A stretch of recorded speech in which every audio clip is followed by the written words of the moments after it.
is Monday, May the 22nd, 2023, 9 o'clock in the morning, and the Kerr County Commissioners Court is now in session. If you would, please stand for the prayer and pledge which I will lead. Pray with me. Good and gracious God, we give you thanks for all of our many blessings, and especially the rain. And we ask that you continue to send us the blessing of rain. We ask that you send the power of your Spirit to fill our hearts, that we may be guided by you in the decisions we make in doing the people's business this day. We ask all this in Jesus' name. Amen. Allegiance to the flag of the United States of America and to the republic for which it stands, one nation, under God, indivisible, with liberty and justice for all. Please be seated. Remind everyone we started exactly 9 o'clock on atomic time on your phone. Now I have to ask you to turn your phone off or turn it to silence so that it doesn't interrupt the proceedings. And technically, that would be a contempt of court incident if that happened. We haven't had to do that. The next thing I want to point out is that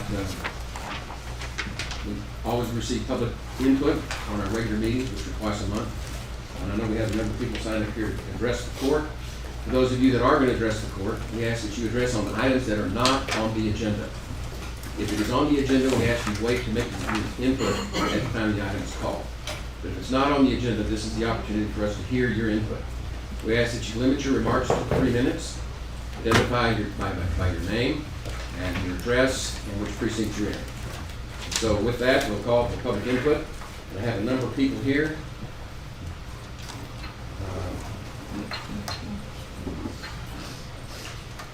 I guess the first one is actually from Ross Rommel, and he sent an email, which all of us have been provided copies, so let me just read that into the record.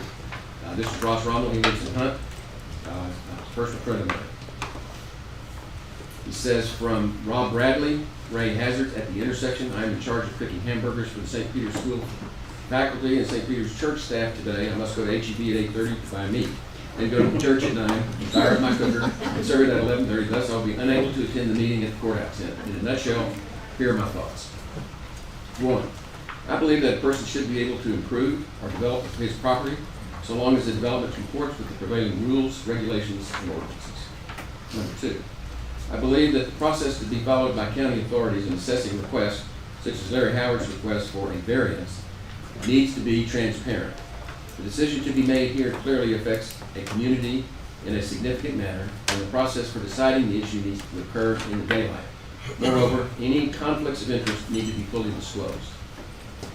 Number 3, if after full disclosure is made concerning extant conflicts of interest, and after all reports and filings required by the local ordinance are properly submitted and considered, county officials decide that the variance should be granted, then so be it.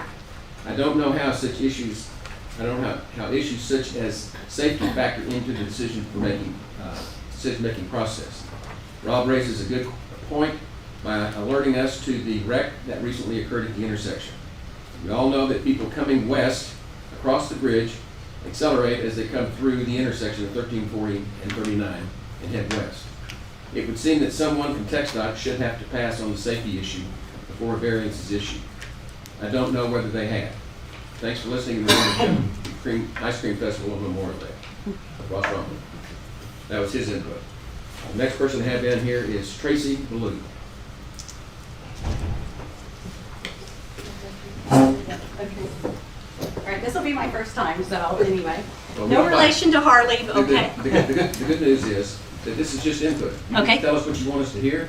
We don't get to say anything back to you. Okay, well, my name is Tracy Ballou. I live at 125 Deerhaven Lane in Hunt. And along with Ross, I agree with what he has just stated, so I'm not going to repeat everything. But yes, the variance and issuing it, it needs to be open to the public and to the Hunt community. At least, that's my, let's not circumvent anything. So that's my biggest thing. Ross has actually said what I probably would have exactly said. So I just want you to know, I'm from Precinct 4. I want you to know that it's a serious matter for us. And also, I'm not sure where that pole came from, but that is a, that electric pole or whatever it is there at the edge is a danger. It's a complete danger at 1340 and 39. It was put on that piece of property, and it's a serious danger to the community. So Thank you. Thank you. Next is Peter Johnston.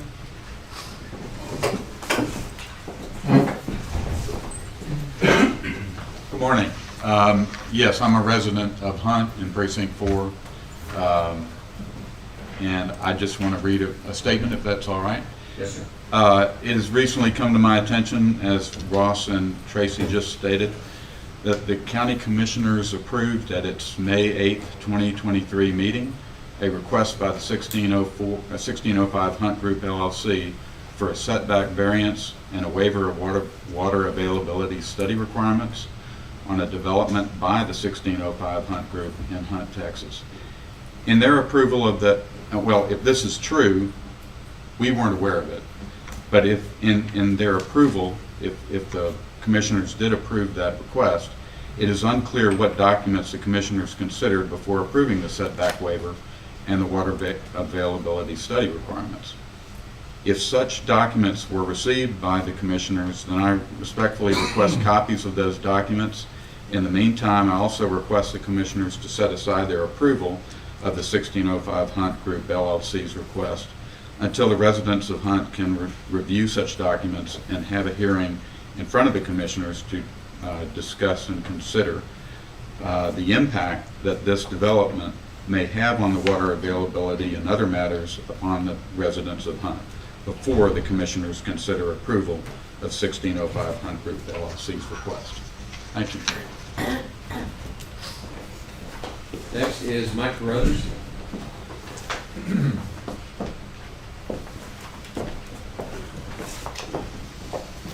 My name is Mike Carruthers. I live at 125 Sunset Place, downtown Hunt, Texas. I'm just going to reiterate about 5 points about this setback again. It's not apparent to us as Hunt residents that the water study was done, a septic study was done, an approval for the Headwaters Group, no public hearing for the Hunt area residents, and contrary to subdivision rules, because it's 3 lots, and if they're going to be 3 condos, is that a subdivision? If so, were those rules followed? Thank you. Senator Chapman. I didn't see you behind Carruthers there. I'm Sandra Chapman. I've known the judge a long, long time. I'm here not because I'm mad, I'm here because I'm sad. I live between 200 and 300 feet of this condo situation. And we've been having traffic that you cannot believe. And they do, as they say, they turn right and they start heading. And I live at the driveway. I'm very disappointed that they didn't come before the citizens of Hunt and bring this up to us so that we would have known more, but that was not the case. I'm not just a little old 86-year-old widow, but I also have my license as a broker in real estate, so I do have some knowledge besides my emotion. Thank you. John Staub.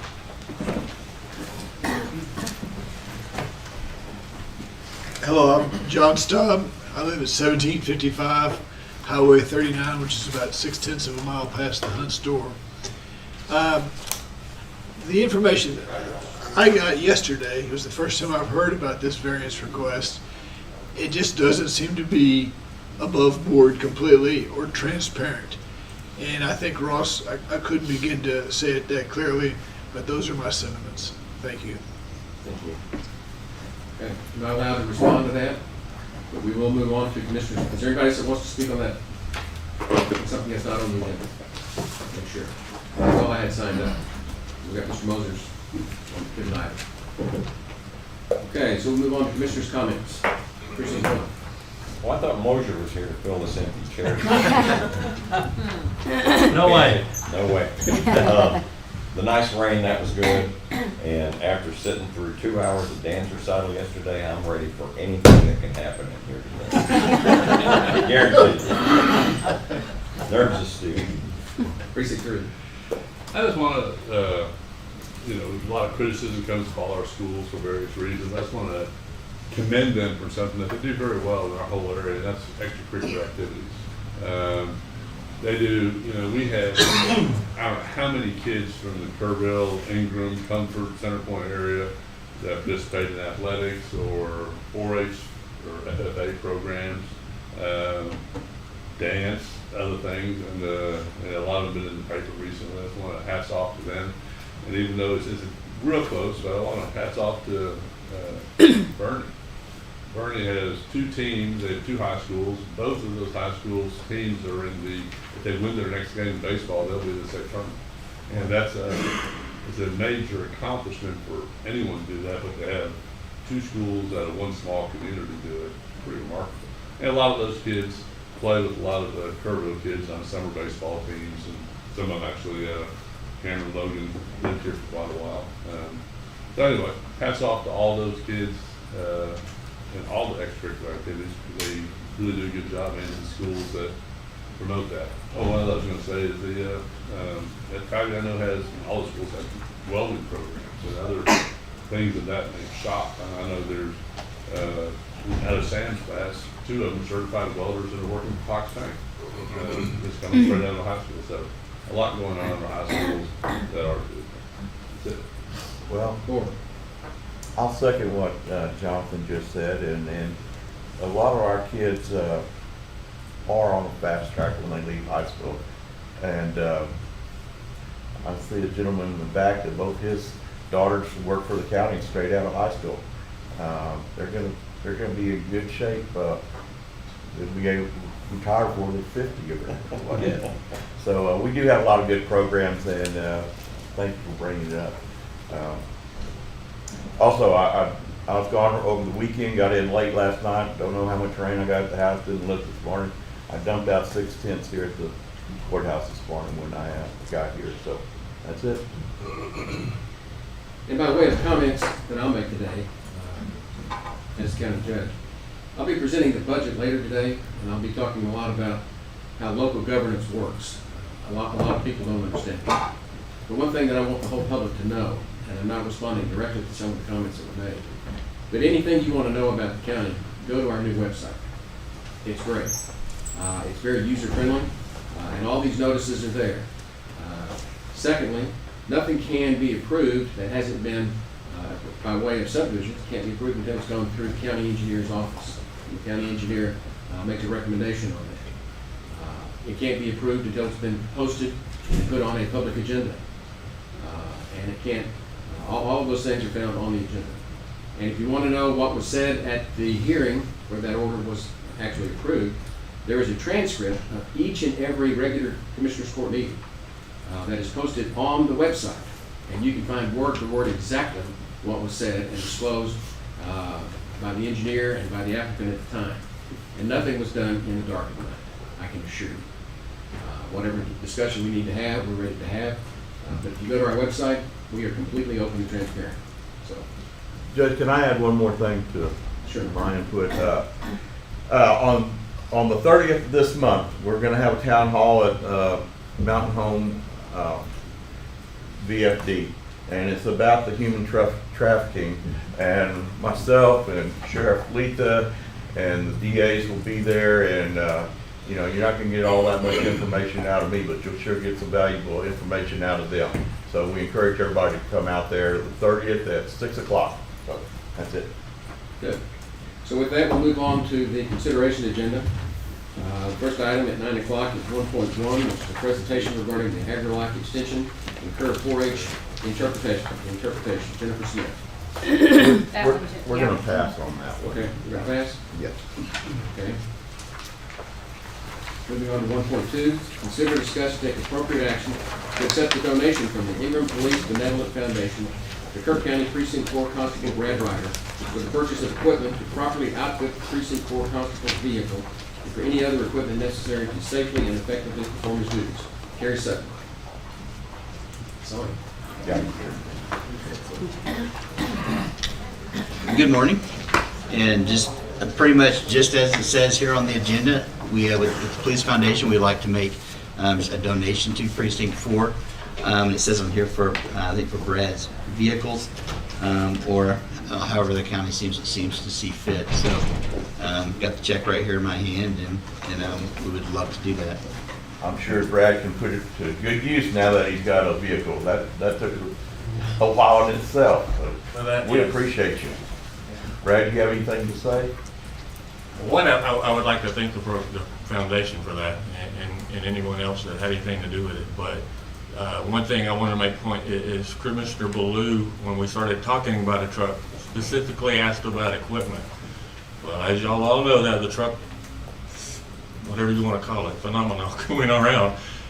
We ended up with a Chevrolet, not a Ram or a Dodge, and most of that equipment on the old truck won't fit on the new one. So that's kind of a predicament. Yeah, I can't even use a spare tire. So, but I'd like to thank Kerry and his group very much. Is there a motion? I move for approval. Second.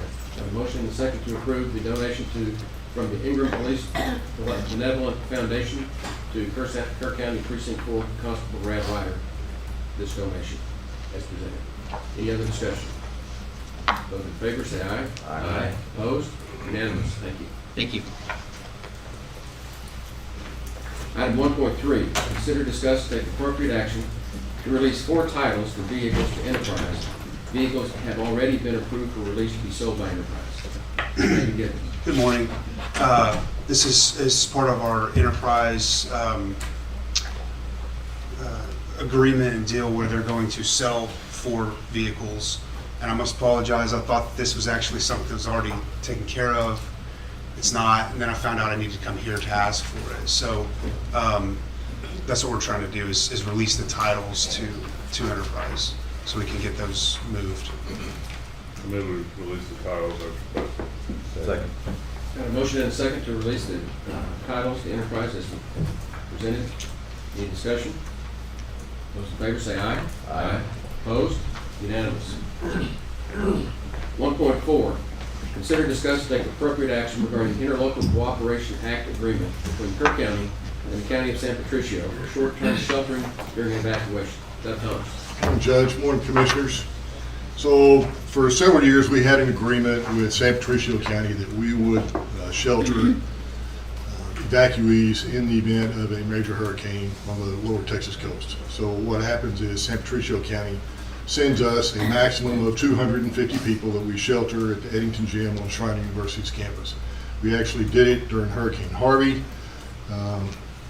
The agreement was kind of put on hold once COVID hit. It was basically going to be impossible for us to shelter those folks here. It was going to take 5 shelters for 250 people, and we just didn't have the capability to do that. So now that COVID is over, San Patricio County Emergency Management approached about reinstating the agreement, and so you have that agreement here before you.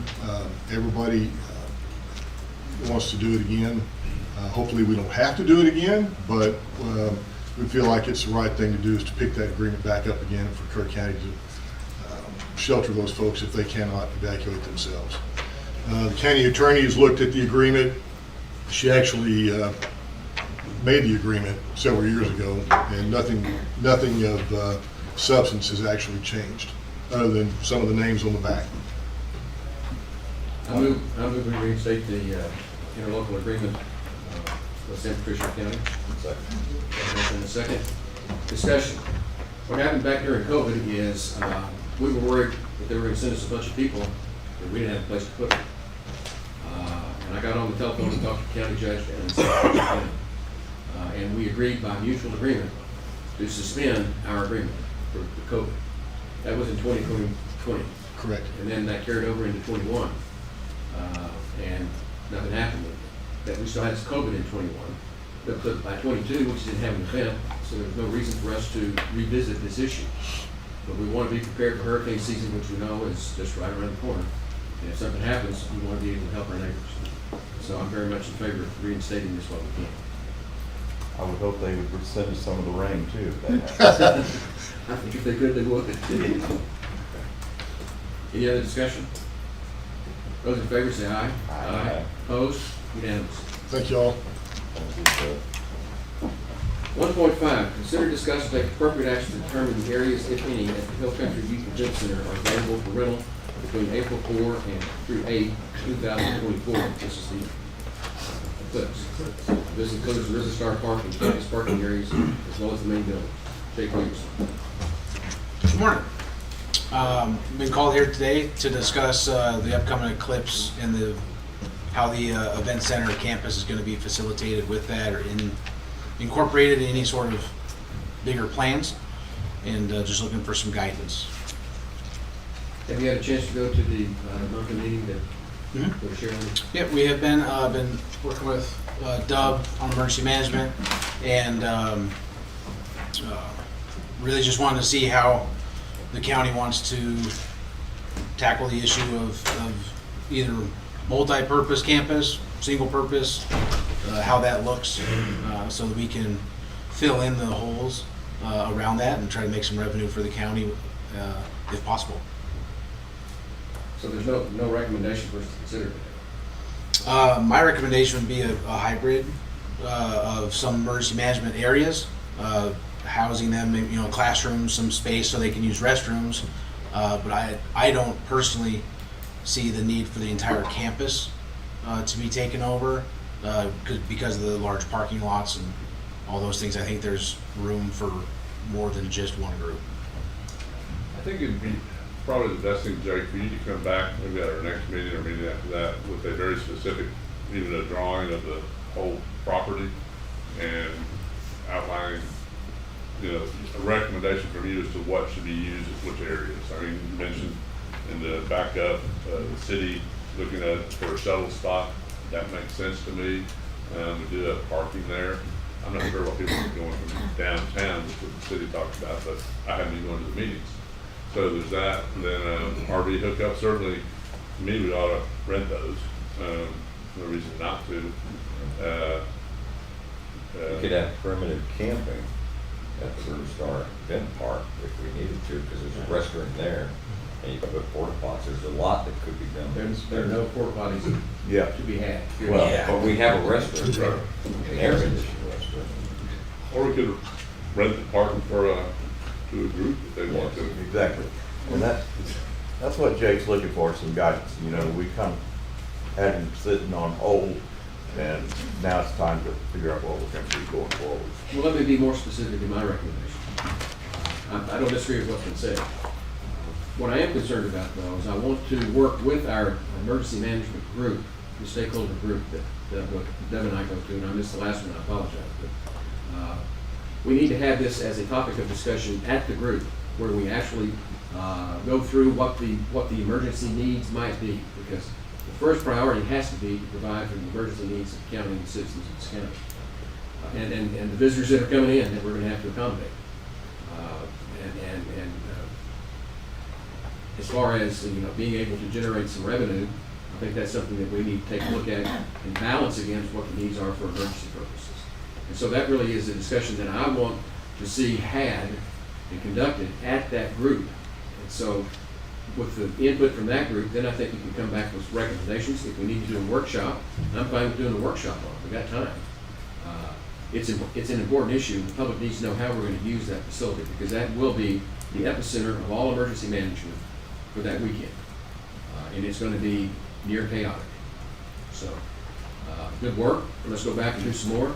When's the next meeting, Doug? This Thursday at 1:30. This Thursday at 1:30? Okay. I would also, at that meeting, look at possibly closing Riverside Drive. Isn't it Riverside Drive, on the backside? Yes. Just so that is available to get emergency management people in and out of that facility. So you can get from 5:30, 40. I mean, it's kind of be a way for the traffic to be pretty heavy on 27. Well, But you have a park there, people can camp in also. Yeah. So, anyway, just all that stuff needs to be considered. I'm sure you are. and so that the public knows, one of the things that we've considered in our emergency management group is we're going to limit access onto the major arterials. And some arterials will be one way, going east, west, north, and south. And that includes Sidney Baker, Junction Highway, Broadway, and Riverside, an easy one for us to be able to close, if that's what we want to do. There are going to be a lot of streets closed to try to keep that traffic moving, because Otherwise, we're going to be gridlocked. And so these are all things that really, I think, are best discussed around that table when we have the stakeholders there that can tell us what their needs are, and what their concerns are. And I think it gives us a better opportunity to balance out the respective needs for the county as well as the people. So, Thursday at 1:30? At the library again? Yes, sir, library. I'll be there. Okay, very good. Absolutely. Thank you. Next is 1.6, consider discuss with appropriate action regarding the engagement letter with Gabriel, is it Rader and Smith? I can't say these German names. Is it Rader? Brother. Good. Rader. And Merlin. For the December 31, 2022 OBEPB valuation and GASB 75 valuation report for fiscal years ending in 2023 and 2024. Michelle. Yes. Gabriel Rader and Smith and Company have a shared service arrangement with the North Central Texas Council of Governments to provide other post-employment benefits, or OPEB, actuarial valuations. This agreement allows for 2 additional 2-year renewal periods. The first renewal period was signed this year and extended the agreement until June of 2025. The master agreement with Gabriel Rader, thank you, Smith and Company to provide other post-employment benefits and the actuarial valuations to Kerr County was signed in 2018. This agreement is based on the North Central Texas Council of Governments agreement. The engagement letter under consideration today is for OPEB valuation and GASB 79 valuation reports for the fiscal years ending 2023 and 2024. The engagement letter was reviewed by the county attorney. Cost of this service is $11,600. Last year, Kerr County paid $12,150, and that was slightly higher due to the restructure of the OPEB benefits. This takes into consideration the county pays health insurance if somebody retires after 8 years of service and is 60 years old. It takes into consideration that we're going to pay those health benefits until that person reaches 65. But the valuation reports are required. Yes, it is part of the annual audit. And for those of you that are sitting out there, the name that we're struggling with is Roeder. Rader. That's fine. What is OPEB? OPEB? The other post-employment benefits, so the health insurance that we pay is considered an other benefit. Move for approval. Got a motion and a second to approve the engagement letter with Gabriel Rader and Smith for the GASB 75 valuation report. Any discussion? Those in favor say aye. Aye. Opposed? Unanimous. 1.7, consider, discuss, and take appropriate action to offer road and bridge equipment as trade-ins for new properties of the same general type for the local government. Ms. Shelby. Yes, Road and Bridge has requested that the 3 equipment items that you're looking at be traded in to purchase new property of the same general type. I move for approval. Second. Have a motion and a second to approve the road and bridge equipment trade-ins as presented. Any discussion? Those in favor say aye. Aye. Opposed? Unanimous. 1.8, consider, discuss, and take appropriate action to approve the MOUs, memorandum of understanding between the county clerk's office and the e-recording partners network, the Indicom Global Services, and the Corporation Service Company. Ms. Dowd. Yes, these are in addition to Simplifile. They are e-recording systems that will connect with our new Fiddler system. The previous system was limited to only Simplifile, so these will open up more options to customers who would like to e-record. So I would just, county attorney has reviewed them and made one modification, a small one, and so they have been reviewed. So these are necessary agreements to continue the online availability of your records. To create more, just other options, other than Simplifile. Is that, so a bank, an attorney, a bank and an attorney are the only qualified people that can use an e-recording system, which was approved way back when. Simplifile only connected to eDoc because that's how their software was built. Fiddler allows these other companies, in addition to Simplifile, which we still continue to use, it just provides more options to consumers. And I mean, it doesn't necessarily continue anything, it just opens up more options. Is there demand for that?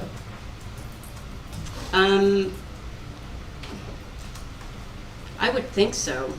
I mean, I think they compete with their pricing. Well, I mean, from the public. In other words, they say, I can't log on this way. Do you have this other option? Maybe you have requests. We still receive a lot of paper recordings from the qualified users who could use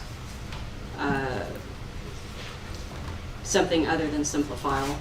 So I wonder if we'll see a reduction in paper filings because of the options of these three. Well, I don't have any problem approving agreements that you need with the various vendors. I'm just trying to understand, what is it that each one of these vendors, what services do they provide for? They provide a service to the mortgage companies, which would be a bank, or to title companies, that was the other qualified user, and attorneys to be able to e-record. It just makes things more efficient and faster for Is the closing e-recording properties. function? Yes, sir. Yes, sir. And they all interface? Yes, that is my understanding. And we need all three of them? That's what you're saying? Sure, yes. Okay. I think so. I think it will help the consumers out there to close properties Is faster. there a cost? No, sir. Well, you should have led with that. I know, right? Yeah. I thought we were going to pay for 3 different services. No, sir, yeah. So this is like when you have an Android phone and an iPhone and different apps you get for them. Is that, I'm trying to understand what it is. Yes. Why we need them. Let's say there's a title company out there that would like to use CSC because Simplifile doesn't interface with their system, or it doesn't interface, or it's not cost effective for their balance sheet, okay? So they won't use Simplifile, so they just mail us the record, which slows things down. So now if we open up CSC, for instance, they can say, yay, I don't have to mail this, I can save on postage and use CSC, and it's faster. If these are services that they use, that they want to use to access your office, and it's not costing the county anything, it's helping them, I have no problems with it. Okay. I made a motion.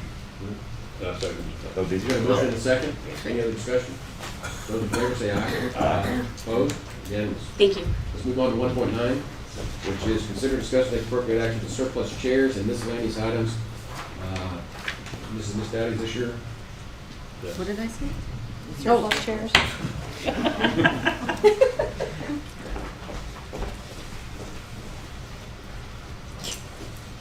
So we've been doing some cleanup, reorganization. We created some space. We even uncovered a window that was covered in boxes. And so we would like to surplus some outdated equipment and very, very old, ugly chairs that are broken. Very good. I move for approval. So, Got a motion and a second to approve surplusing the items that presented. Any discussion? I guess the only comment I'd have, and you've probably done this, but there's a Dell laptop on there. Just run and make sure that Bruce doesn't, IT doesn't have any use of it old computer. and then it's white. You do that as a matter of course, right, Bruce? Yes. Okay.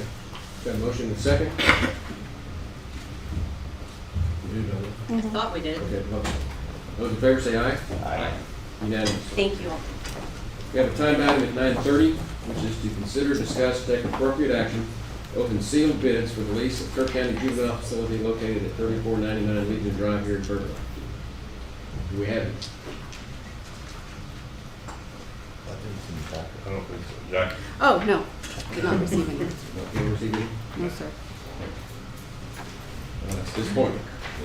May I make a comment? Sure. Our budget for publishing items is almost empty, so I'll need to be looking at budget amendments in the future if the court so chooses to. I mean, there are legal publishings that we have to do. I understand that. Just wanted to make the court aware of that. Okay.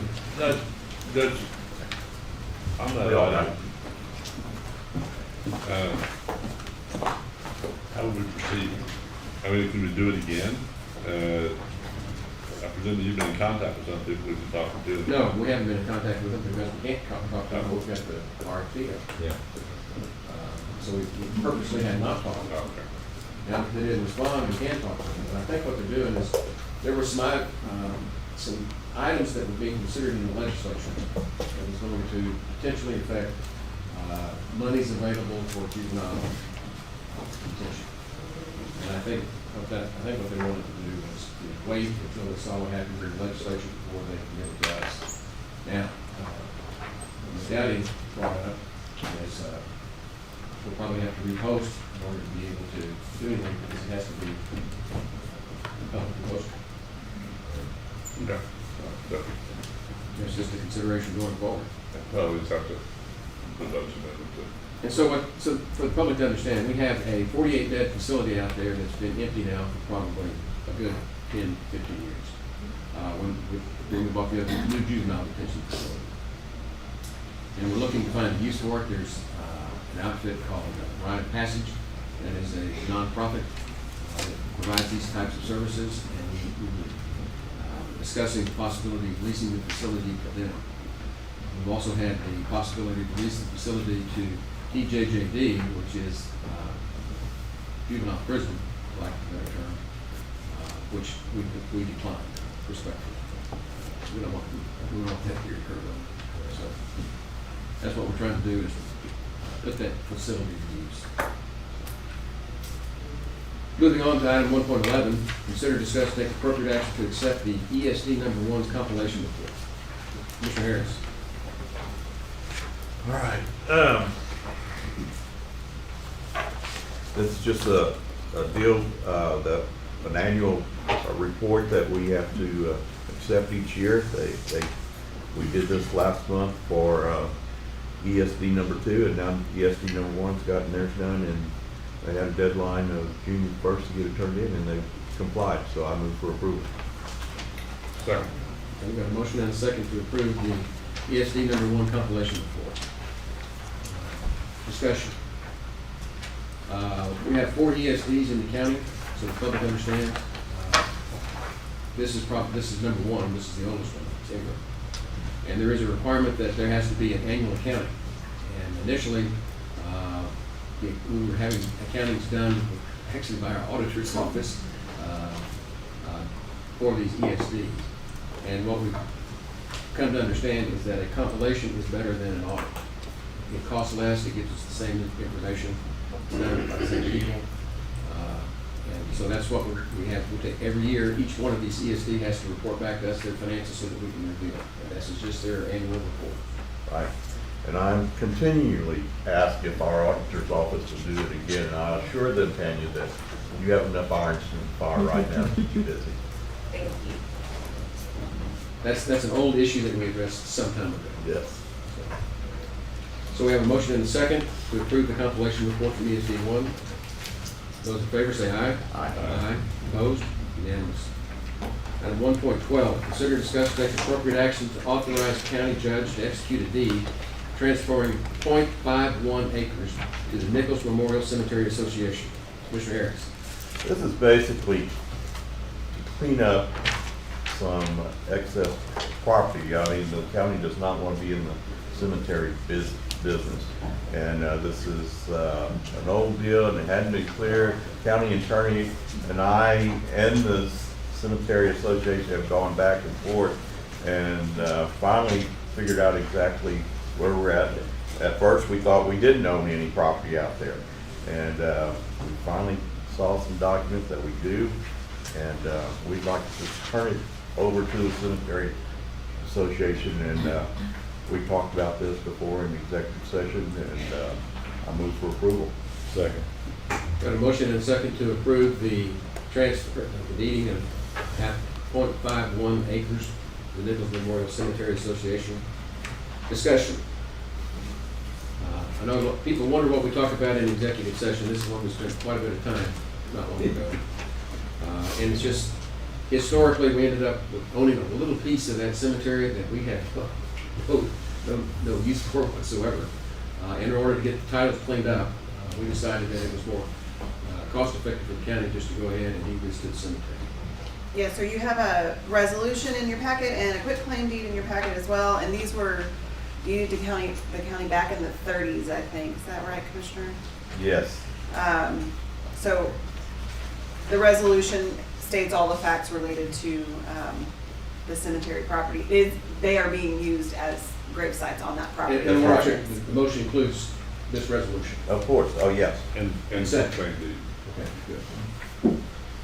Okay, any other discussion? Those in favor say aye. Aye. Opposed? Unanimous. Item 1.13, consider, discuss, make appropriate action to approve justification for sole source procurement of products and services for the Lenco Bearcat Armored Rescue Response Vehicle and Trinity Innovative Solutions for the Operation Lone Star Grant in accordance with local government code provisions, discretionary exemptions. Subsection C, if an item exempted under subsection A7 is purchased, the Commissioners Court, after accepting a signed statement from the county official who makes the purchases for the county, as the existence of the only one source, must enter in the minutes a statement to that effect. Sheriff Latham. Yes, I'm looking for the court's approval to make two sole source purchases. The first one, like I said, is a Lenco Bearcat, but let me make it clear, these funds, none of these funds come out of my annual budget. These are funds that are from grants and from the public. The first one is for the Lenco Bearcat at this donation is $150,000. We're looking for y'all's approval for that one. Also, the Motorola Vigilant A LPR camera system, which is a license plate reader's camera. That one's $100,515. Basically, looking for y'all's approval to purchase these items, sole search items. Does that second item go with the first one? No, they're separate. Cameras. And that's more than one camera. Oh yeah, it's just several cameras. But we'll really be using this towards the uptick of the human smuggling. Well, first, you have a motion? I move for approval. Got a motion and a second to approve. Just to clarify, the Motorola is for the cameras, and that was a grant application from Lone Star, is that right? Yes, sure is. And that is a sole source because, why? Because they're the only company that makes the system that we're looking at using. Okay, so it's one of a kind system. Yes. Okay. And then the Bearcat, Yeah, they're the only one that meet federal guidelines for sole source. and the reason we're doing this is so that we don't have to put it out for bid. Correct, sir. Yes. Because it's the sole source. Yes. Okay. And the Bearcats from donated funds, correct? Yes, sir. Yes, sir. I'm just wondering, Would it have required it anyway? That's a good yeah, question. somebody could give us the Bearcat wouldn't require it. But I think they're giving us the money and we're buying it. Yeah, that's correct. So since the Calhoun donated the $150,000 to the sheriff's office, and we had to put it into the equipment fund. So from there, procurement requires us to go out for sole source or for a bid for that $150,000. The remaining amount was donated directly, or was given directly to Lenco from the sheriff's foundation. So why don't we get you to put it so the public can understand it? okay. Because they can't hear it. They can't. So the total amount was $319,000 for the Lenco Bearcat. So the Sheriff's Foundation donated directly their portion of it. The matching grants of the $150,000 from the Cal-Luz Foundation was donated directly to the Sheriff's Office. So from that, going into our equipment fund, since it's going to be a county purchase, it needs to go out either for procurement reasons or for a sole source, which Lenco is a sole source provider since it's customized. It's built from the ground up, so no other manufacturer produces that particular one. And the court has already accepted the donations for this $319,000. I'm sorry, sir? The court has already So, approved those donations. yeah, so the court has accepted the $150,000 from the Calu Foundation, which came into the Sheriff's Equipment Fund.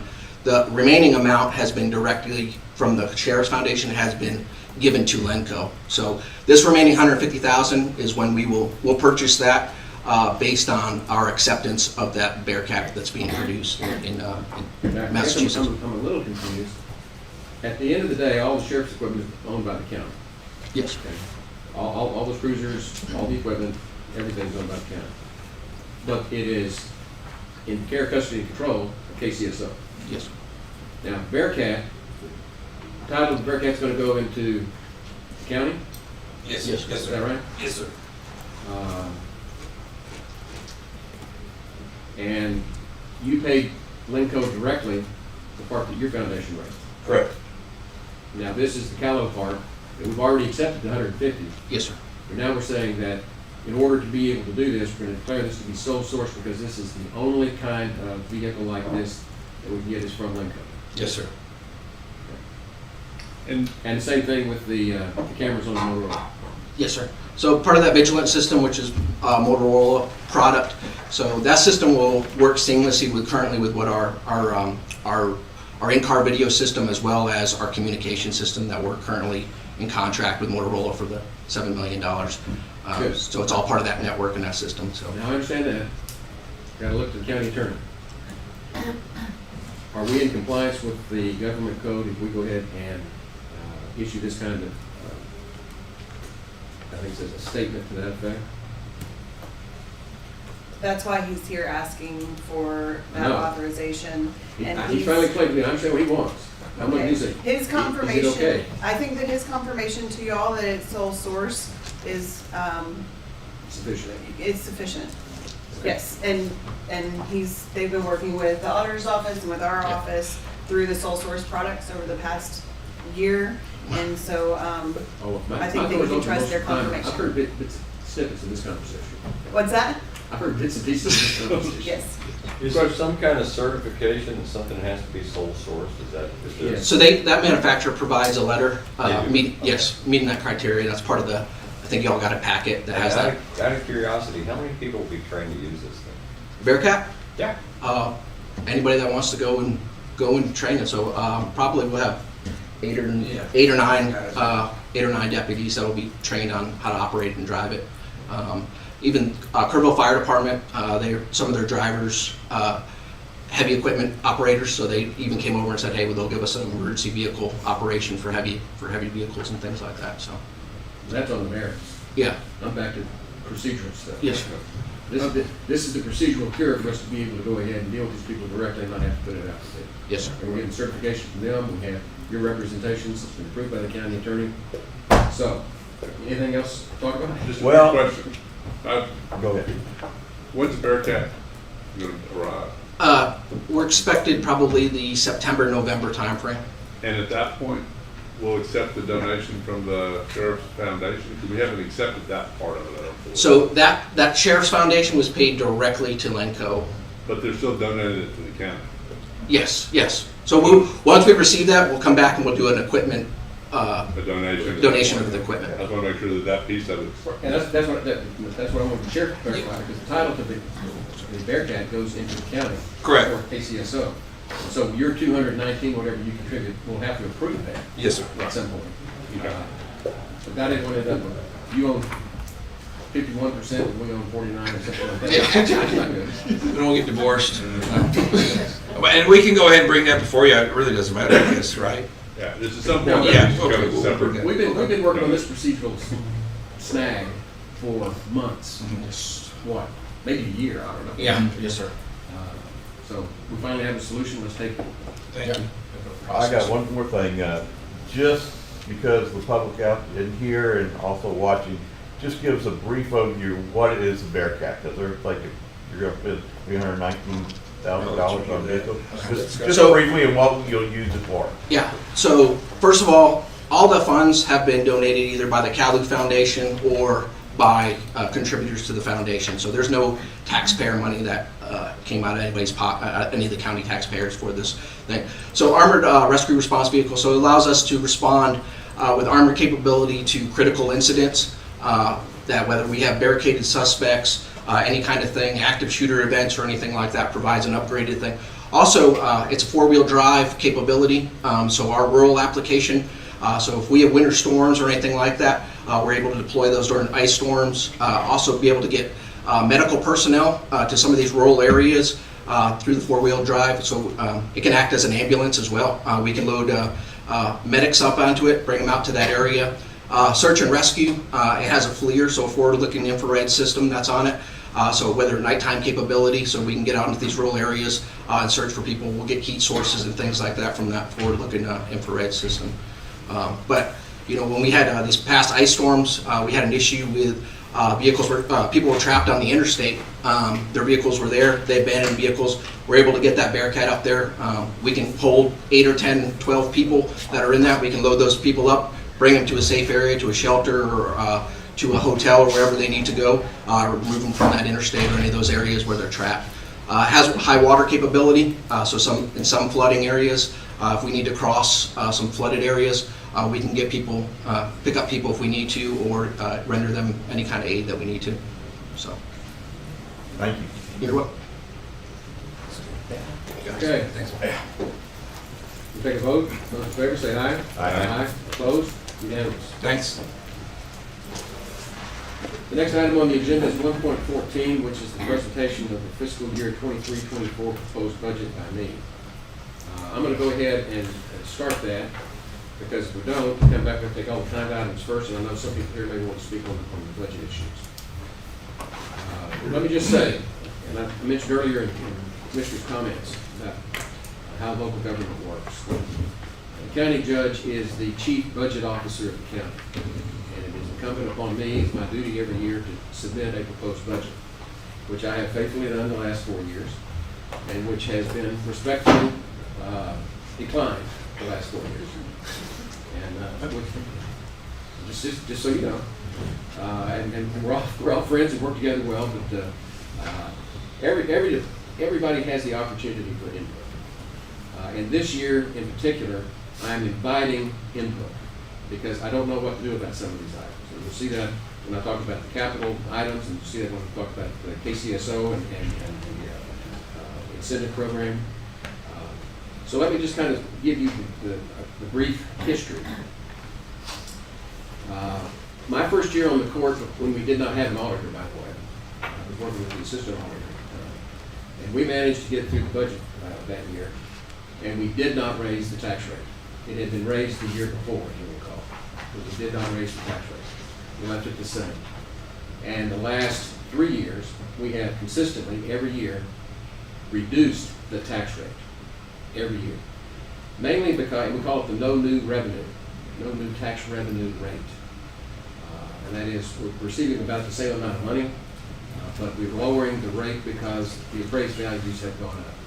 So the tax revenue comes in because of the appraised value. I remind the public that we have nothing to do with the appraised value. We are absolutely powerless when it comes to the appraised value. All of that is done through the comptroller's office and the appraisal district. And they tell us what the values are. And whether we agree with them or not, doesn't matter. That's what we have to live with. And in this year's budget, we have increased revenues because of those increased appraisals. But I don't know if we're going to have enough of that revenue to not be able to not have to raise the tax rate. And that's one reason I left some of these big ticket items that I want to discuss here in a minute to the court and to the various people for their input, so we can figure out what to do. You probably do not know this, public, but if you include the county surveyor, there are 25 elected officials at the county level, over 2 dozen. And each one is autonomous. They do not, they are entitled to run their office the way they please, the way they choose. And there's limited things that we can do. Budget and funding the budget is one of the few things that we can do with regard to those elected officials. They report directly to the voters. And so they know how to run their offices. We are required, the county and Commissioners Court is required to provide sufficient funds for them to run their office. And if we don't, we can be sued and they can take us to court, make us pay more money, and that's to stop any sort of vengeful retaliation of some sort. That we can't go in and just cut their budget to nothing. So we have to be able to fund these offices. Then we have the department heads, and we've got over a dozen department heads, well over a dozen. And most of these people, while they may not be elected officials and they may not be autonomous and report only to the voters, they've been in these positions for decades. All of them. And they know their offices, they know what their needs are, they know how to run their office.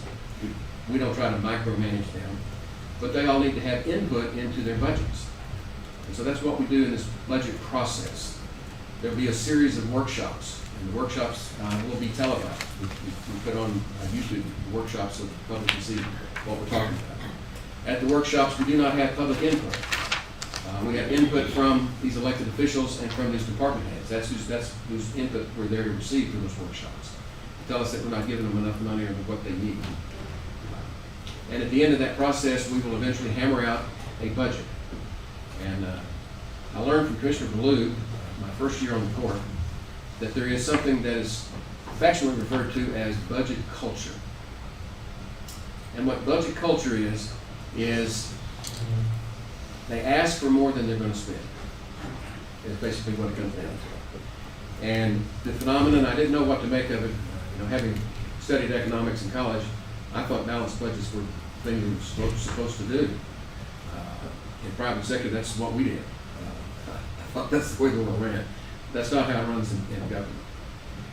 And it's not a bad thing when I talk about this budget culture, because we're a very conservative county. All of our elected officials and our department heads are very cautious and careful and conservative, and they plan for every contingency that could possibly happen. And when COVID hit, we had excess money. Remember? We did. Just because everybody is so conservative in their budgeting. And while we have a contingency fund at the county level, and I have a healthy contingency fund in this budget, every department and every elected official, in their own way, subconsciously or consciously, and we used to tease the sheriff, not Sheriff Lathrop, but his predecessor. We knew he had padded his budget in there somewhere, but we could never find it. Well, it's the truth. And every year, at the end of the year, if you don't spend the money that's been budgeted, then that is returned to the fund balance. And so we have this budget culture of adopting deficit budgets, which drove me crazy. And I finally just had, at your guidance, I had to just sit back, relax, and let it happen, and trust and believe that at the end of that fiscal year, there was going to be unspent money that was going to cover the deficit. And it has every single year. In fact, more than enough to cover the deficit. We've increased the fund balance every year. So, with that said, I had the dubious task of having to come up with a budget when I know we're probably looking at the first serious consideration of a tax rate hike in recent history. And I'm not pleased to have to preside over that, but we're going to do it conscientiously. And so what I tried to do with this budget is keep it pretty much like it was this past year. We know how much it costs to run these departments, these offices. So I've tried to keep everything as close as possible to what it was in prior years. And what I did was leave some things out that were discussed, that I talked to elected officials and I talked to department heads about, but I don't know what to do with them. And so rather than unilaterally just making a decision and sticking it in this budget, I left it out. So that when we come back at these workshops, we're going to have a chance to decide, this court will decide, what it is that we want to do. So it's essentially the same as last year's budget, with the exception that last year's budget had revenues of about $40 million and expenses of about $42.5 million. We were $2.5 million deficit. Like I said, we had more than $2.5 million left over at the end of the fiscal year, and we increased the fund balance, which you'll see in the numbers. This year's budget, I know she's giving you the bird's eye view, is going to be, we're looking at expenditures of $49.9 million. And most of that increase is the bond issue, the animal control facility. That's $5.75 million. And so I took that $5.75 million and I plugged it into the budget on top of last year's budget. Add this onto it, because if we don't budget it, we can't spend it. So we budget it and don't expect to spend that this year for sure. Don't expect to have the facility completed this year. But those funds roll over for next year's budget. So it's in this year, so it looks like a big jump, but it's not really that big a jump. My budget again assumes no new tax revenue rate. It does not include some much needed capital projects. And I'm talking about the projects at the airport. It does not include that. It does not include all of the antiquated and obsolete equipment we have for road and bridge that need to be replaced. It does not include keeping them on that program at this point. We'll have to decide how much of that. Nor does it include almost $1 billion of IT upgrades that have been requested, and I have talked with the IT director about that. And these are just decisions that are going to have to be made in the budget process. It does include capital carryover projects for a couple of things. Our encode system, which we have a couple of those a little bit of that carryover, and also the vehicle for the county engineer. That's the only capital things that I carried over. My budget assumes that all positions are filled. Means we're full employment. Every position that is authorized by the county has a body in it. Well, that's not the case. And the sheriff's comes along just when it's time. We've got shortages of deputies, we've got shortages of road and bridges down to 9. Yes.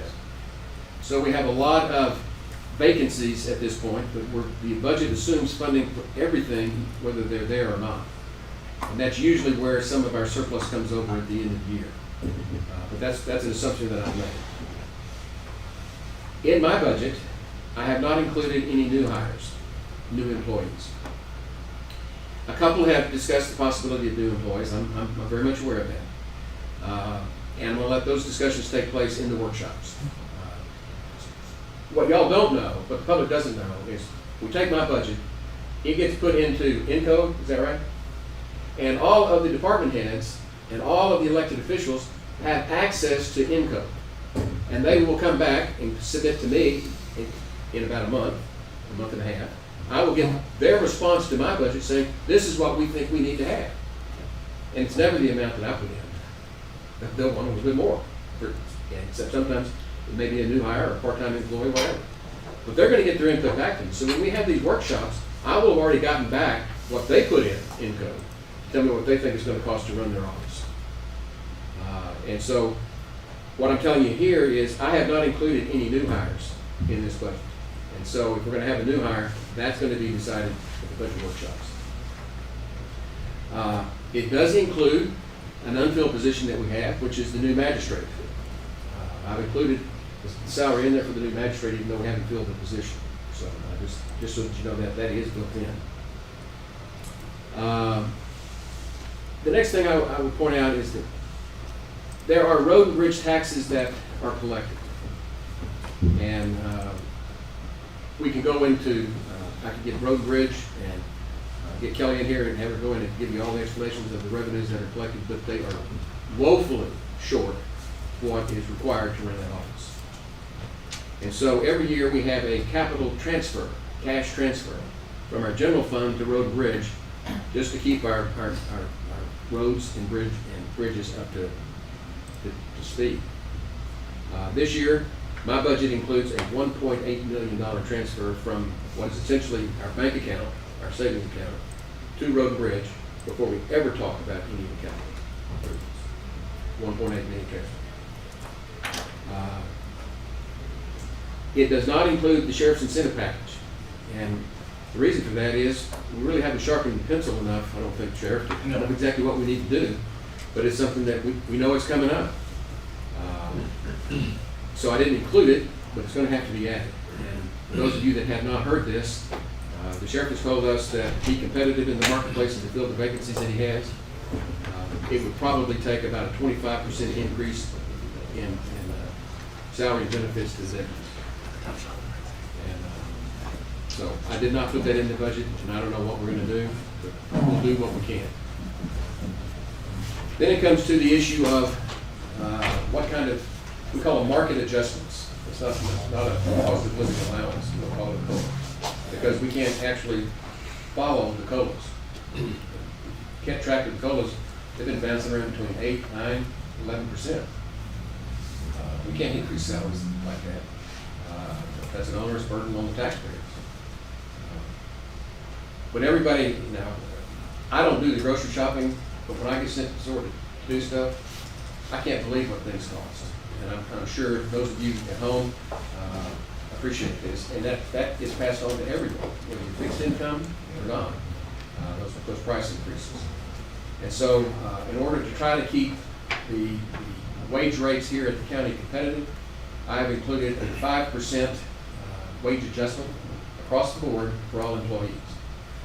And then what we're talking about for road and bridge, or what we're talking about for the sheriff's office, they may request something on top of that. But that's been my recommendation that I put in my proposed budget. It does include the increase in insurance. We've had about a 25% increase in insurance from TAC, Texas Association of Counties. I've included that in here. That's already been included. And it includes the 2023 bond payments. There was some discussion about bond payments in one of our recent meetings. And this does include all of the bond payments that we are projected to owe on the proposition that the bond could be just issued. So that's in the budget. And it includes the complete construction, I said that, of the new animal control facility. And it also includes the balance of our ARPA funds that were sent to us, which is about a little over $1.5 million. And we don't have any projects designated. It includes the pathway. Commissioner Wilson, you're talking about the Veterans Pathway, I know that. But it includes that. But we still have about $1.5 million of those ARPA funds left that we need to figure out what to do with, and they have to be spent by the end of December 24th. So I included that in there without specified projects, but that is just TBD, to be determined. And so with that, the budget that I recommend is $964,951 with a deficit of $9,709,598. Almost a $10 million deficit. And there's one more thing. The legislature's meeting. Right. Not done yet. We're We don't hoping know for what that. they're gonna do to us. Because they offer us unfunded mandates periodically. But bottom line, there was enough money returned that was unspent from last year's budget. We've actually transferred $10 million from our fund balance into the budget to be spent, and we still have a $10 million deficit. And this assumes no new tax rate. Which, I know everybody likes to know percentages. We try to keep at least 3 months expenses that can run the county for 3 months if a disaster happened without having to collect any revenues. And so that's, if you just think about it, that's 25% a year. Right now, our fund balance is at, well, the general fund's at 42.4%. So we have a very healthy bank account right now, which is good going into this. The total general fund is at 40.88%. So we are starting a difficult budget process in pretty good financial condition. My budget at the end of the year would have that fund balance down to 30.7%, slightly above state recommended average. So that's the proposed budget that I submitted, and we'll take it from there. I just wanted to kind of explain to people how we do this and what I started with, which was status quo. And then we'll take all these other things one at a time. And we'll start with no new tax rate, status quo, and then we'll see where we end up at the end of the process. So that's my report. Let's take a break for 5 minutes and sit back.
Before we come back to order, the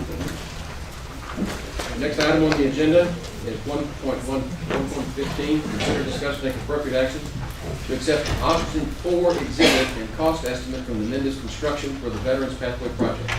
Noel Putnam. Okay, good morning. We have been working on the Veterans Pathway and have a few options that we were given as a committee and have come together with one we would like to present for recommendation to the court for approval. I have here with me Charlie Hastings, Tom Mosier, and then also Mendes Engineering. If you have any questions on accepting this, but this is what we would like to propose to you to move forward with this project. And Charlie, do you want to put that one up? You have all this in your packets in front of you, but we'll go ahead and put a copy of the map that we're recommending up on the screen.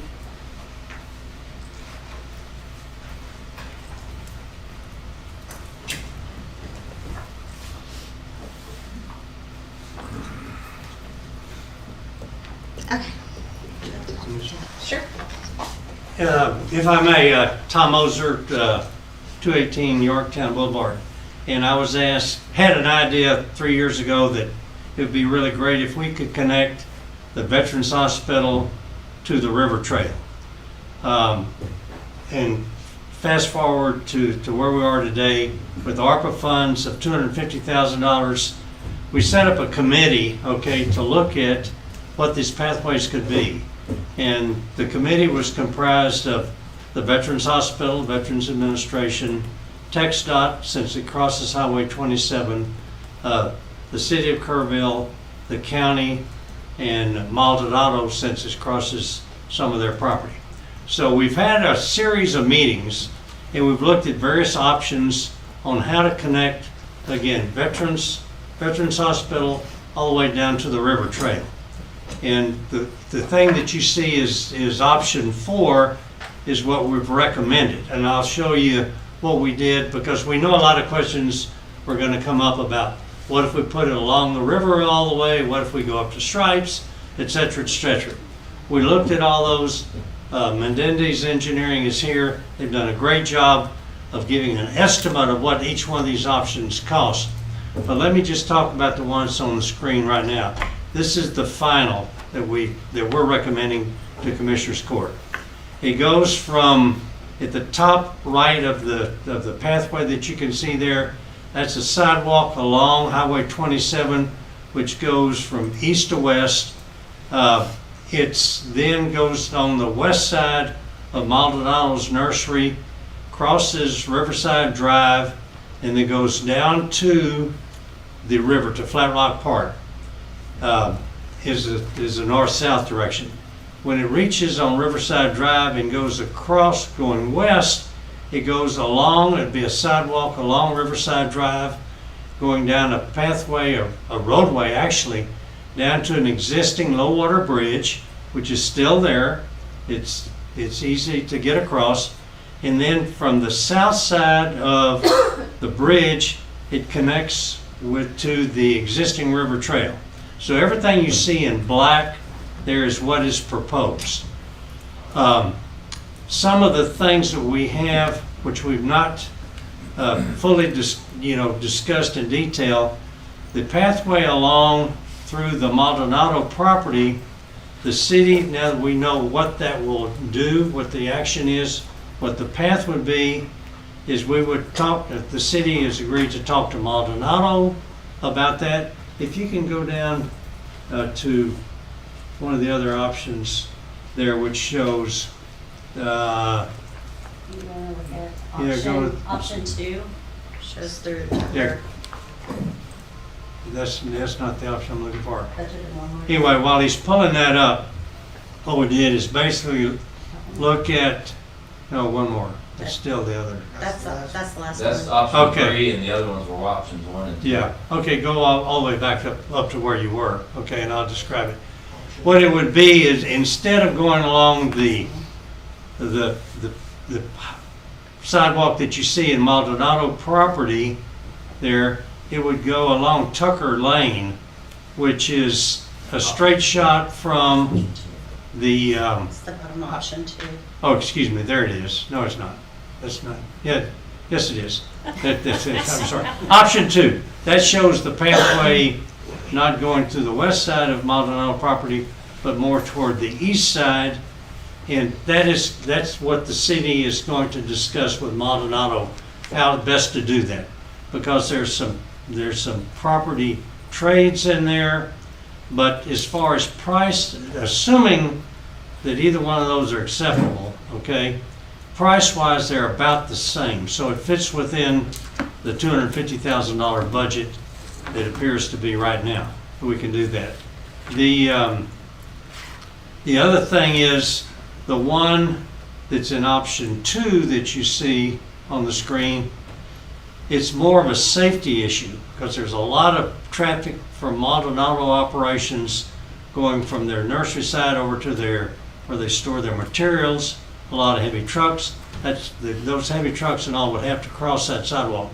So the top one that you see there along the west side, I'm going to call it the Let's Loop, since Jonathan Letts recommended that last time we were here talking to Commissioners Court.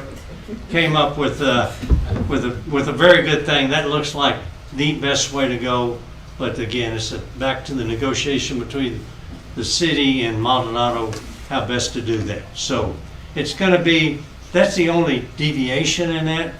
We also looked at, because people are going to say, why not instead of putting the sidewalk along Riverside Drive, go from Flat Rock Park and just stay along the river. That's a non-starter. It's not a good option. You have to do a lot of property purchases from individual property owners along there. I think that's shown right there. I think there are probably about 5 property owners we'd have to purchase property from. It's in the floodplain. It'd be another issue there. So even though Menendez priced that, and I don't remember what it is, but it gets way outside of the cost, the allowable cost that we have for the thing. But anyway, we looked at it. We want to look at everything possible. So back up to the top one there. The one we're recommending to the city that we proceed with is what you see here in this image. Again, pending negotiation between the city and the county on a Maldonado property. So it fits within the budget. It connects. The big thing is it enables the veterans with their motorized wheelchairs to go from Veterans Hospital all the way down to the river trail and then 6 miles or so along the river trail and down to Flat Rock Park. Veterans Hospital is going to do all the improvements on their side of the project, so that's not included in this price, but they have the funds to do that. TxDOT is going to improve the crossing, pedestrian crossing. It exists right now from Veterans Hospital across Highway 27. There's a there's a pedestrian crossing there. They want to improve that, so that's it. That's in their plans to do that, and I think that'll be done in the very near future. So I think the only open items that we have right now, other than Commissioner approving this procedure for this concept, is a negotiation between the city and Maldonado. The original schedule, maybe my original schedule, was to get this project completed by November the 11th of this year on Veterans Day. Looking at the schedule and the pricing and all, and Nicole can talk more about that, is that I don't think we can do that with the constraints we have on advertising bids and et cetera. But it does look like it's comfortable to have groundbreaking by November the 11th. So that would be the objective in moving forward with this. If you don't have a goal or a date, you'll never get a project complete. So that's an overall, that's a summary for that. So let me turn it back over to Nicole. Can I ask you a couple questions You may. before you leave? And I may have wasn't listening as intently as I could. Maybe did you say something about it looks like there would be an addition to go up to like the mini mart, because I see a lot of veterans go there. Well, this was the original concept, was to go connect Veterans Hospital to the river trail. Right. There was, the cities looked at and would like to consider, okay, going from this, what you see here, connecting another sidewalk along 534 up to Stripes. I think that's something to consider, but I think, you know, too many projects like this you get requirements creep, and all of a sudden it gets out of hand. Yeah. So we said, let's put that aside, okay?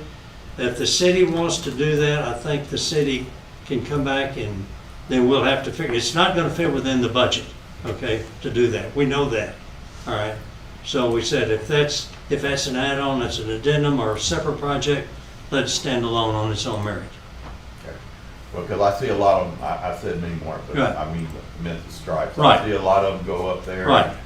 Oh, Right. it's an ordeal for them right now. Right, right. And I think that's gonna be, It would be nice, I think it's something to consider, but I would, you know, I think the committee is saying, what let's do is, let's stick with what we have. If we want to add something to it, let's let it come on its own merit. I hope the city would consider that in Well, next year or and so. the city clearly, and Stuart has been very, I mean, we've had there's no disagreement with anybody on the committee on anything. The city, the county, everybody's worked really, really well together, so, now it's.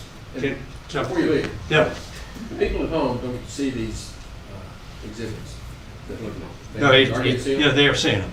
I just want to make sure that, to kind of verbally summarize, you're going to improve that pedestrian intersection there where the VA crosses over Memorial. That's correct. 27. And then you're going to proceed west down 27 to actually about midway through the Maldonado Yard. It would be at the western edge of the Maldonado Yard. Yep, And then there it would drop south and come back in at Riverside. correct, And then it will cross Riverside down to Flat Rock Park, have access to the park. correct, But at that Riverside intersection, it would then go west all the way down to the low water crossing which parallels the High Bridge. correct, And pick up on the other side so that it connects to the river trail. correct, So this would give veterans access to the park, to Riverside Drive, to the river trail, across the river, correct. which is what we wanted to try to do. Correct. And put it in perspective today, okay, the veterans, they go down to Flat Rock Park along Tucker Road. There's not a sidewalk or anything for them. And they're quite often when it rains, there's a lot of. 18-wheelers in there. Yeah, right. There's a lot of ruts, okay? But they go down there a lot. You know, they go down there fishing and just to get out in the open air. So it's a big safety improvement for them. So, but what you described is accurate. And the only thing I'd add to that is the crossing on Highway 27. It's safe. It's It's not very safe right now. well, there's a light there, and there's a Yeah, thing, you but they want to bring it up to standard with what they have in their system right now, so. Okay, Thank you for all your efforts. okay. It's not over. Okay.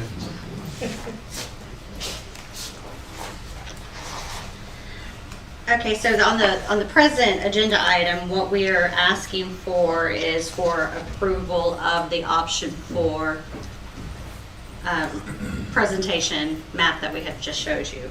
So I make a motion that we approve the design as proposed. Yes, sir. Which is option 4. pending the city's negotiation with Maldonado, right? Right. Subject to. Yes. Which I think I can be confident in saying I don't, from all the discussions, I don't think that there is really going to be any sort of issue.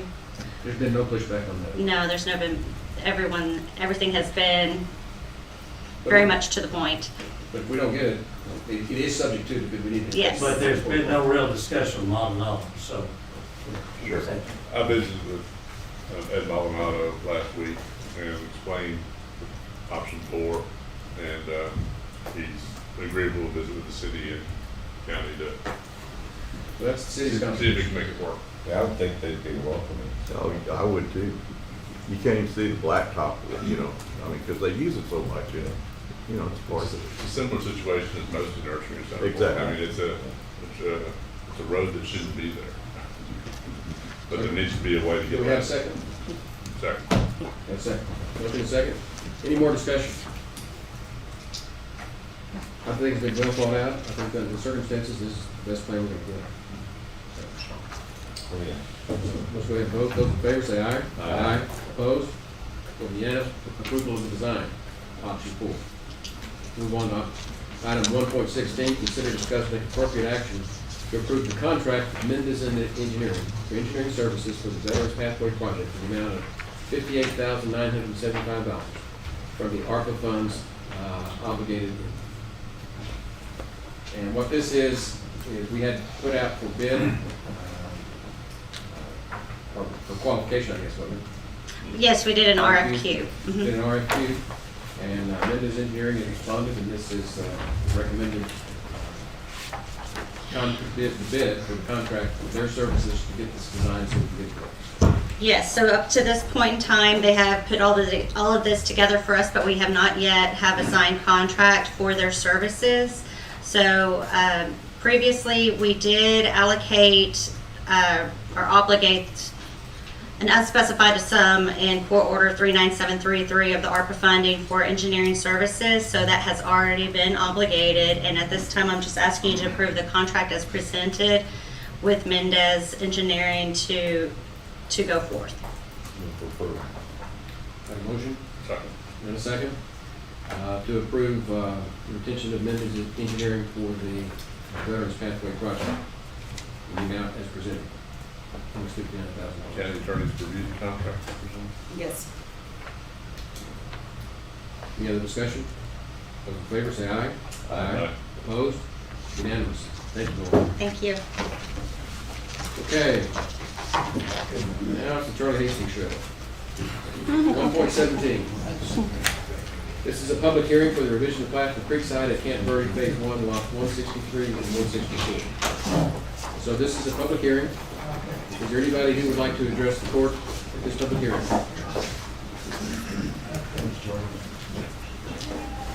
Okay, there being no one, we will adjourn the public hearing. We'll move on to item 1.18, which is to consider, discuss, and take appropriate action regarding the final plat for Sky Harbor Ranchettes Tracts 19A and 19B. Ms. Raisman.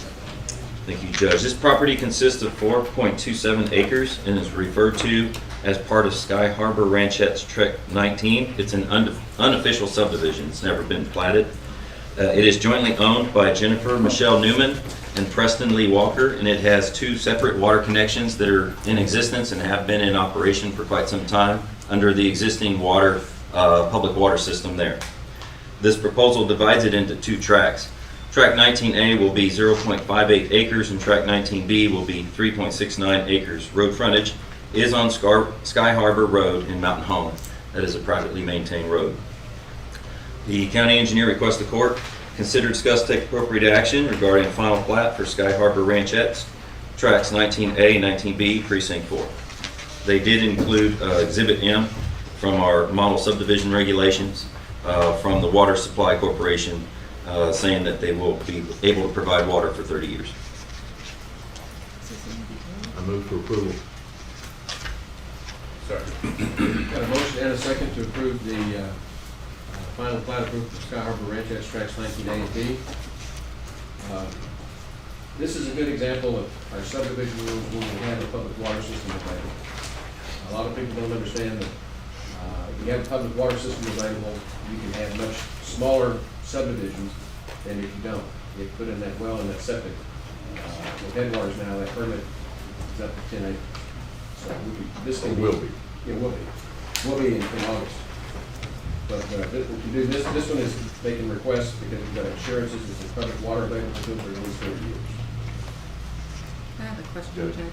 Is this under the old rules? Yes, it is. This is one of the 16 or 17 or 18 that are under the 2007, vested under 2007 rules. Yeah, so some of the certifications on the plat are going to look different than the ones you've been seeing in the past few months. For public, it was started last year. They did. Yes. Yes, sir. Okay, we've got a motion and a second. Any other discussion? All those in favor say aye. Aye. Opposed? Unanimous.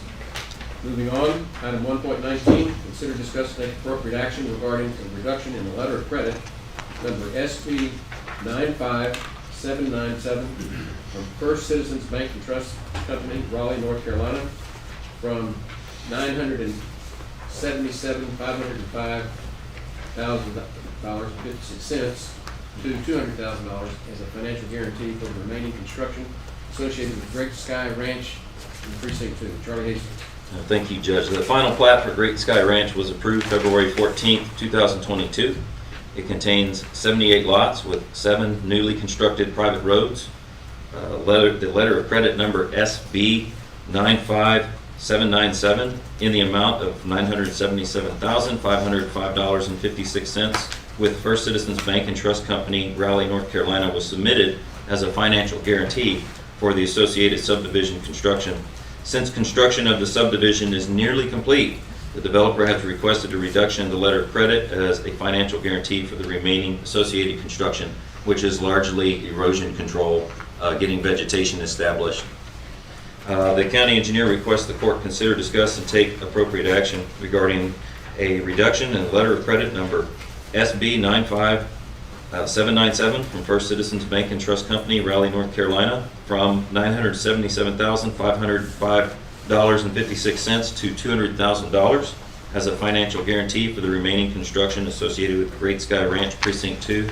And their design engineer is here present if you have any questions for him. Is there a motion? I move for approval. Second. A motion and a second. Discussion. For those of you who have not seen Great Sky Ranch and the how safe the entrance into that property is, it's a model for development. It really is. And I actually was there one day when the gate was open, so I drove on some of the roads. Wow, there's really something back there. Very well done. Okay. Judge, that's because they have a really pretty darn good engineer working on it. That's the reason why.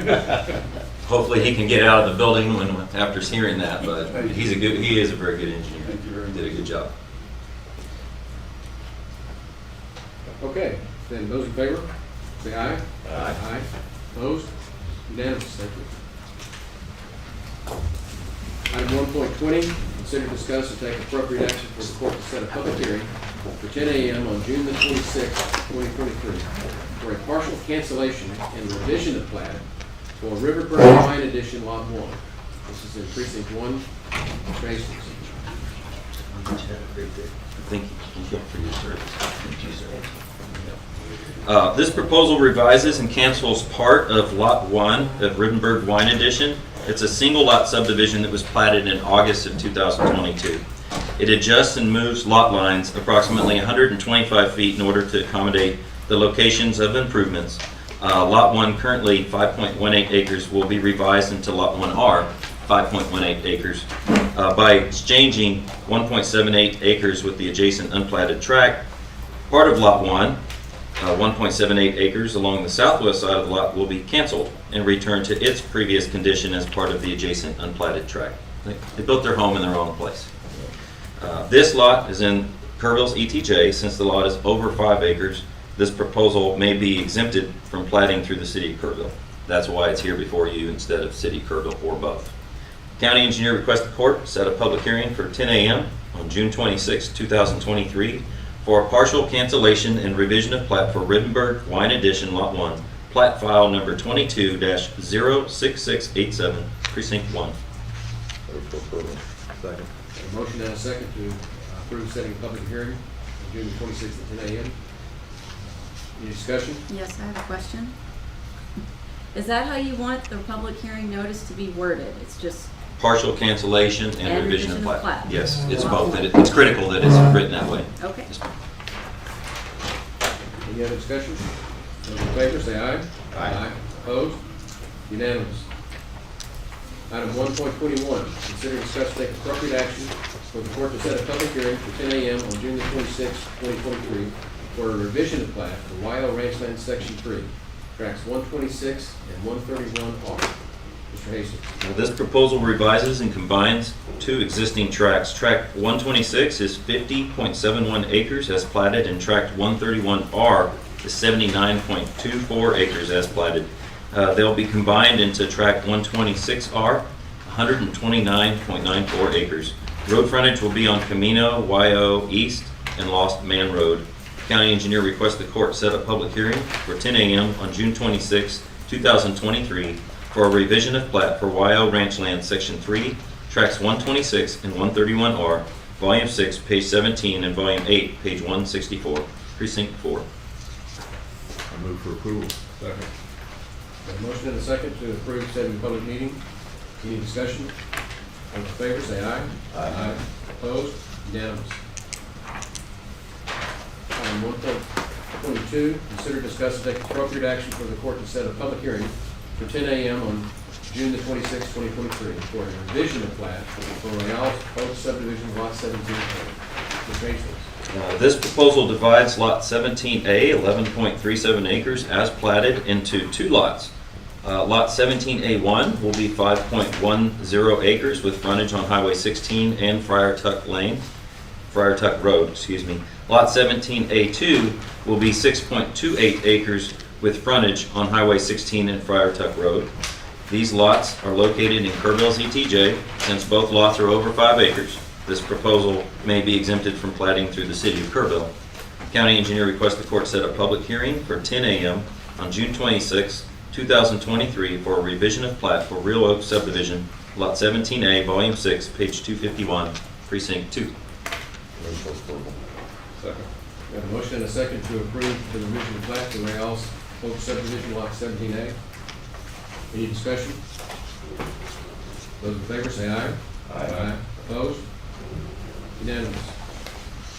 Next item is 1.23, consider, discuss, and take appropriate action regarding a final plat for Hidden Draw Ranch along with letter of credit number 33550 from Mason Bank in Mason, Texas, in the amount of $8,000, and a letter of credit number 33551 from Mason Bank in Mason, Texas, in the amount of $12,000 for the associated construction improvements in Precinct 4. Mr. Hastings. Thank you, Judge. This proposal subdivides 57.15 acres off of FM 479 into 3 lots. It was previously platted as Tract 11 of the Theodore and Dorothy Ayler Estate Subdivision, but was canceled on November 17, 2022 by order number 39646. Each lot will be over 18 acres. Portions in the floodplain must meet requirements for development in the floodplain. Access will be from a new private road to be known as Pedernales Lane. It will be approximately 275 feet long off of FM 479. Construction of the subdivision is nearing completion. The developer has submitted 2 letters of credit from Mason Bank, number 33550 and number 33551, which total $20,000 for the remaining construction improvements associated with the subdivision. County engineer requests the court consider, discuss, and take appropriate action regarding the final plat for Hidden Draw Ranch along with letter of credit number 33550 from Mason Bank in Mason, Texas, in the amount of $8,000, and letter of credit number 33551 from Mason Bank in Mason, Texas, in the amount of $12,000 for associated construction improvements, Precinct 4. I move for approval. Second. Got a motion and a second to approve the final plat for Hidden Draw Ranch and the corresponding letters of credit. Any discussion? I have another question. Is this also under the old rules? Because Yes, it is. It is one of the other ones. Thank That's you. correct. Just wanna make sure I get all my fees. Then let's take a vote. Those in favor say aye. Aye. Opposed? Unanimous. Item 1.24, consider, discuss, take appropriate action to set a public hearing regarding the naming of an unnamed private road to be Schmidt Lane North, in Precinct 3. Ms. Hoffman. Mr. Jeff Lawrence applied through the 911 office on 4/30/2023 requesting to name an unnamed private road to be named Schmidt Lane North. There are multiple property owners listed with KCAD listings. At this time, I ask the Commissioners Court to set a public hearing regarding the naming of an unnamed private road to be Schmidt Lane North for Monday, June 26, 2023 at 10 a.m., and this is in precinct 3. Move for approval. Second. Got a motion and a second to approve setting the public hearing. I'm gonna do it on June 26th. Is that right? At 10 a.m. Any other discussion? Those in favor say aye. Aye. Opposed? Unanimous. Item 1.25, consider discuss and take appropriate action to appoint Noel Putnam as the Kerr County representative to the Emergency Food and Shelter Program, local board. Mr. Harris. Yes, Jeanette Santiago from Salvation Army sent me an email, as you, and y'all have it back up, and asked if I or a representative of the county would consider being part of this. And I asked Noelle if she would be interested in it, and she wanted to make sure it wasn't, it would be all right with the board if she accepted. And I also told her if she didn't want to, that's all right too. So that's where we're at on that. What? Is this like a food bank? It's like, yes, and it's, they say there probably maybe 4 meetings a year via Zoom, and that's about it. But it's always good to have a county representative. Exactly. Just know what's going on. And that's why they reached out to us. I believe it also could potentially have something to do with like evacuees and the shelter status of emergency management and stuff, like say during hurricanes or something, if we have people come could. here. Also, Is that a motion, Commissioner? If you're willing to do it, Helen. yes, if that is what you, I move. I would love to. Okay. Got a motion? Yes. Second. A second? Any discussion?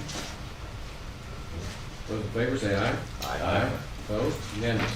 Congratulations. Thank you. Judge, at this time, I know, I'm gonna do that. Before we get to the approval agenda, there's one item on the executive agenda that we're gonna move to the public agenda. And that's item 4.2, it's a personnel matter.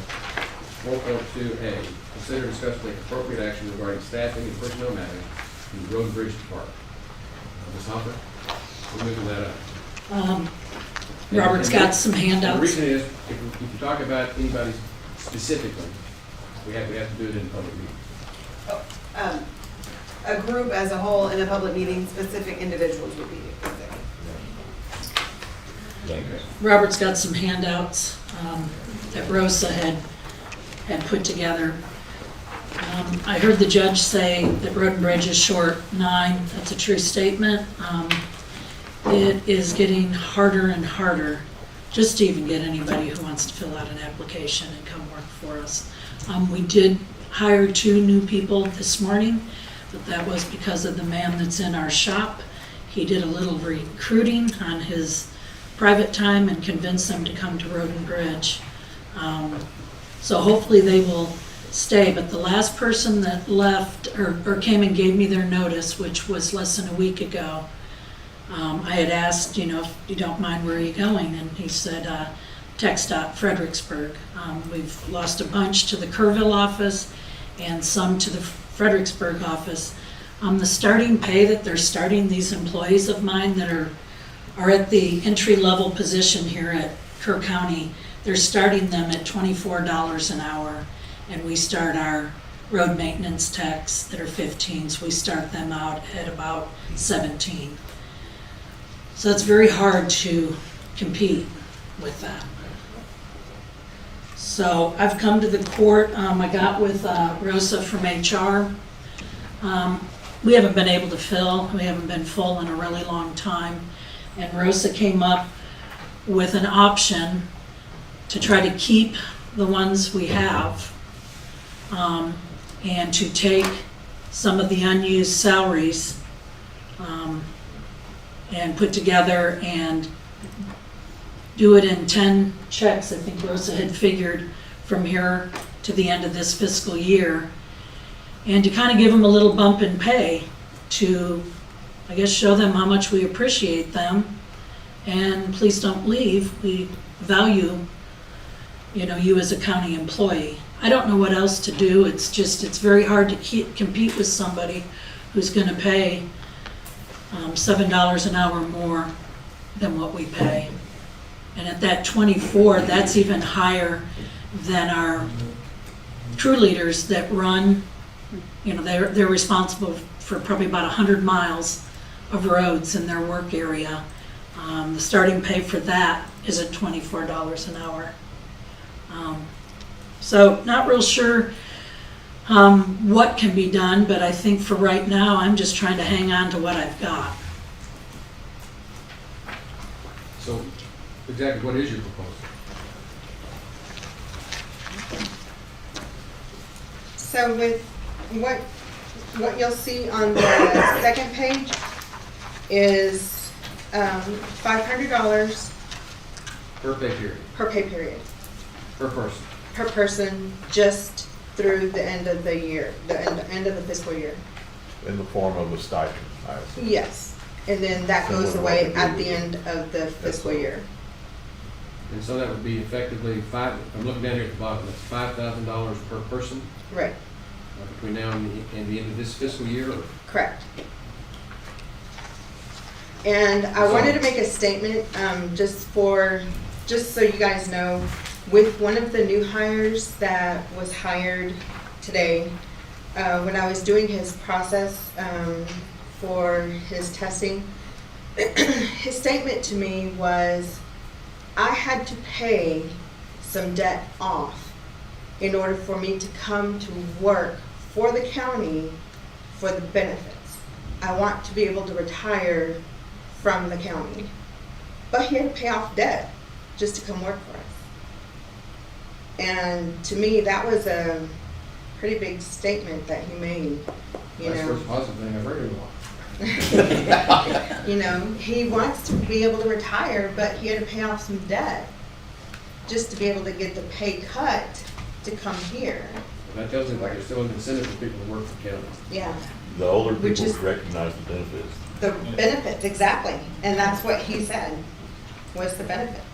Where, Kelly, either one of these two, I assume this one does, they both have CDL, which is. One. One have. One does. The other one does not. And that's a problem that you have. That's a problem that, I visited with Bobby Templeton in Ingram ISD. I said, what are you doing with bus drivers? What are you getting, they have to have a CDL. I said, we're paying for it. We have figured that out, at least we think so. Oh, good. The person that we have in our shop, he said, let me take a look at the criteria on this. For training. And then we grabbed one of the desktops that we had received from IT for our staff to do their payroll and took it out to the mechanic shop in the office, and he has them go through everything.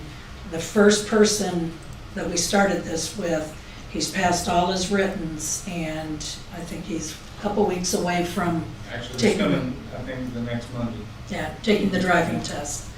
So if that proves to be successful, which so far it has been, that's a savings for the county, that you're not having to pay for somebody to go to CDL school to get a CDL, which can vary anywhere from, I've heard, $5,000 to $10,000 for that. So, I want to visit with you a little bit later on about that. Okay. What was the increase we did this year? It was basically the same. Was it the same, 500 pay period? Yes. It's $250 per check, I think. I don't know how many more of these we could stand. I think this is it. Well, so the public understands, what we did for the KCSO is being paid for from the unused salary for the vacancies that we have. And that's exactly what Kelly's doing right here. Right. And just so that the public knows, with the 4 vacant road maintenance positions since the last budget year, it's almost $148,000. And what we're doing here with these stipends is we're going to spend, we got 18 staff right now, so if we do that, that's going to total out to almost $99,000. So we're spending money that is in our budget that we haven't spent because we have vacancies, and we're using it to provide these stipends. And what I want to make sure that you understand, Kelly, and I see Jason there too, is these are stipends and we're able to do this because of the vacancies that you have, the economics work out to be able to give this kind of positive message to the remaining employees, which we're all behind. I think all of us are unanimously behind. But I didn't address this in the budget. And I'm looking at KCSO and I'm looking at you. You're gonna have to extrapolate how we carry this forward in next year's budget. We do have a plan. Okay. Well, I just wanted to watch it. Sure. And then you said I'd work on that. Yeah. Because that's what's gonna come down. Yes.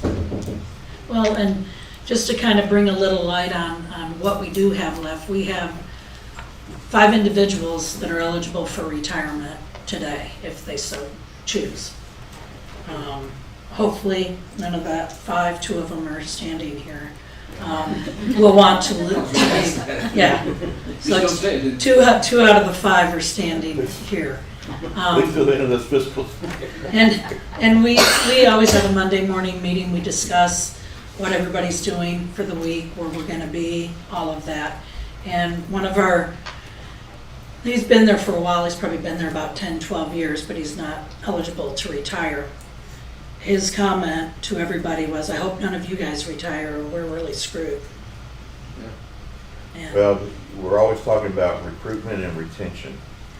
And this right here is on retention, because we've lost a lot lately. And you know, I've got a couple constituents sitting out here.